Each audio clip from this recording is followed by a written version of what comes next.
ప్రియమైన సహోదరి సహోదరులారా, మీకు శుభవార్త. 2025 సంవత్సరంలో మొత్తం 365 అంశాలను మీతో పంచుకోబోతున్నాము. జనవరి 1వ తేదీ నుండి ప్రతిరోజు ఒక అంశము మరియు దానికి సంబంధించిన వాక్యమును పంచుకుంటాము.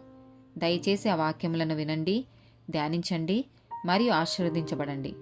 దయచేసి సబ్స్క్రైబ్ చేయండి మరియు మీ స్నేహితులతో పంచుకోండి. ధన్యవాదాలు.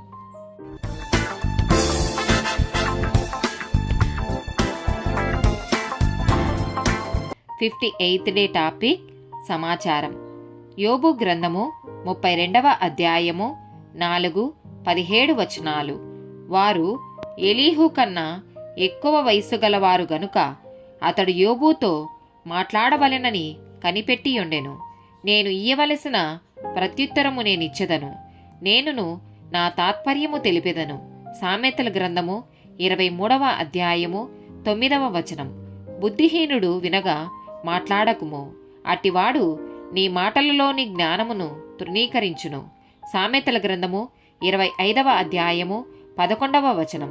సమయోచితముగా పలుకబడిన మాట చిత్రమైన వెండి పల్లెములలో నుంచబడిన బంగారు పండ్ల వంటిది. మత్తయి సువార్త 5వ అధ్యాయము 37వ వచనం. మీ మాట అవునంటే అవును, కాదంటే కాదు అని ఉండవలెను. వీటికి మించునది దుష్టుడిని నుండి పుట్టునది. మత్తయి సువార్త 12వ అధ్యాయము 36వ వచనం. నేను మీతో చెప్పునదేమనగా, మనుషులు పలుకు వ్యర్థమైన ప్రతి మాటను గూర్చియు విమర్శ దినమున లెక్క చెప్పవలసియుండును. మత్తయి సువార్త 18వ అధ్యాయము 15-17 వచనాలు. మరియు నీ సహోదరుడు నీ ఎడల తప్పిదము చేసిన ఎడల నీవు పోయి నీవును అతడును ఒంటరిగానున్నప్పుడు అతన్ని గద్దించుము. అతడు నీ మాట వినిన ఎడల నీ సహోదరుని సంపాదించుకుంటివి. అతడు వినని ఎడల 2-3 సాక్షుల నోట ప్రతి మాట స్థిరపరచబడినట్లు నీవు ఒకరిద్దరిని వెంటబెట్టుకొని అతని యొద్దకు పొమ్ము. అతడు వారి మాటయు వినని ఎడల ఆ సంగతి సంఘంనకు తెలియజెప్పుము.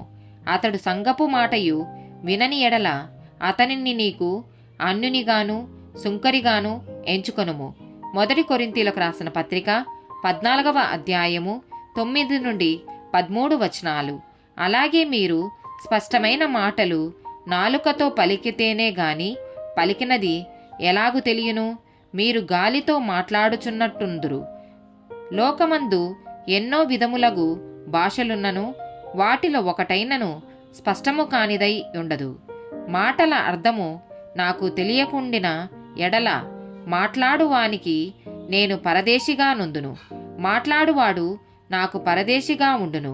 మీరు ఆత్మ సంబంధమైన వరముల విషయమై ఆసక్తి గలవారు గనుక సంగమునకు క్షేమాభివృద్ధి కలుగు నిమిత్తము అవి మీకు విస్తరించున్నట్లు ప్రయత్నం చేయుడి. భాషతో మాట్లాడువాడు అర్థం చెప్పు శక్తి కలుగుటకై ప్రార్థన చెయ్యవలెను. ఆమేన్.